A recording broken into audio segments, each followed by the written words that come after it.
গণ অধিকার পরিষদের সভাপতি ও ডাকসুর সাবেক ভিপি নুরুল হক নূর জানিয়েছেন, তাদের দল এখন পর্যন্ত কোনো রাজনৈতিক দলের সঙ্গে নির্বাচনী জোট বা আসন সমঝোতা করেনি। বৃহস্পতিবার নিজের ফেসবুক পেজে দেওয়া এক স্ট্যাটাসে তিনি এই কথা স্পষ্ট করেন।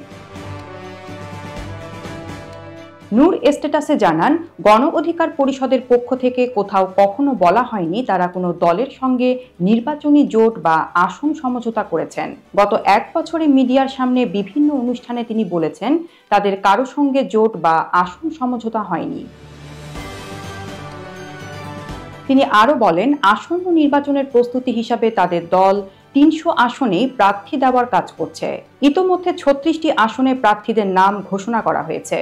বাকি আসনগুলোতেও ধাপে ধাপে প্রার্থী ঘোষণা করা হবে। নূর স্বীকার করেন, নির্বাচনের ঘনিয়ে আসার কারণে কিছু রাজনৈতিক দলের সঙ্গে আলাপ আলোচনা চলছে, তবে তা এখনো আনুষ্ঠানিক কোনো জোট বা সমঝোতায় পরিণত হয়নি। তিনি সংবাদ মাধ্যম এবং জনসাধারণকে অনুরোধ করে বলেন, অনুমান বা মন গড়া সংবাদ থেকে বিরত থাকতে।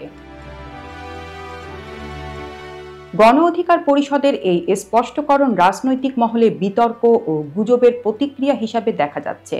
নির্বাচনী সময়ে রাজনৈতিক দলগুলোর এমন অবস্থায় জনগণের কাছে স্বচ্ছতা বজায় রাখার দিক থেকে গুরুত্বপূর্ণ হিসেবে বিবেচিত হচ্ছে।